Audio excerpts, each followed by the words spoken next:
அதிகாரம் 5. இறைவனின் இரக்கத்திற்காக வேண்டுதல். ஆண்டவரே, எங்களுக்கு நேரிட்டதை நினைத்தருளும். எங்கள் அவமானத்தை கவனித்து பாரும். எங்கள் உரிமை சொத்து அந்நியர் கைவசம் ஆயிற்று. வீடுகள் வேற்று நாட்டினர் கைக்கு மாறின. நாங்கள் தந்தையற்ற அனாதையர் ஆனோம். எங்கள் அன்னையர் கைம்பெண்டீர் ஆயினர். தண்ணீரை விலைக்கு வாங்கி குடிக்கிறோம். விறகையும் பணம் கொடுத்தே வாங்குகிறோம். கழுத்தில் நுகத்தோடு விரட்டப்படுகிறோம். சோர்ந்து போனோம். எங்களுக்கு ஓய்வே இல்லை.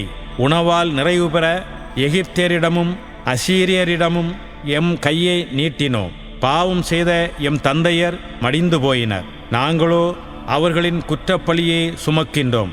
அடிமைகள் எங்களை ஆளுகின்றார்கள். அவர்கள் கையினின்று எங்களை விடுவிப்பார் எவருமிலர். பாலைநில வாளை முன்னிட்டு உயிரை பணையும் வைத்து எங்கள் உணவை பெறுகின்றோம். பஞ்சத்தின் கொடுந்தணலால் எங்கள் மேனி அடுப்பென கனன்றது. சீயோன் மங்கையர் கெடுக்கப்பட்டனர். யூதா நகர்களில் கன்னியர் கற்பழிக்கப்பட்டனர். தலைவர்கள் பகைவர்கள் கையால் தூக்கிலிடப்பட்டார்கள். முதியோர்களையும் அவர்கள் மதிக்கவில்லை. இளைஞர்கள் எந்திரக்கல்லை இழுக்கின்றனர். சிறுவர் விறகு சுமந்து தள்ளாடுகின்றனர். முதியோர் நுழைவாயிலில் அமர்வதை கைவிட்டனர். இளையோர் இசை மீட்டலை துறந்து விட்டனர். எங்கள் இதயத்தின் மகிழ்ச்சி ஒளிந்து போயிற்று. எங்கள் நடனம் புலம்பலாக மாறிற்று. எங்கள் தலையினின்று மணிமுடி வீழ்ந்தது. நாங்கள் பாவம் செய்தோம். ஐயோ, எங்களுக்கு கேடு! இதனால் எங்கள் இதயம் தளர்ந்து போயிற்று. எங்கள் கண்கள் இருண்டு போயின. சீயோன் மலை பாழடைந்து கிடக்கின்றது. நரிகள் அங்கே நடமாடுகின்றன. நீரோ ஆண்டவரே, என்றென்றும் வாழ்கின்றீர்.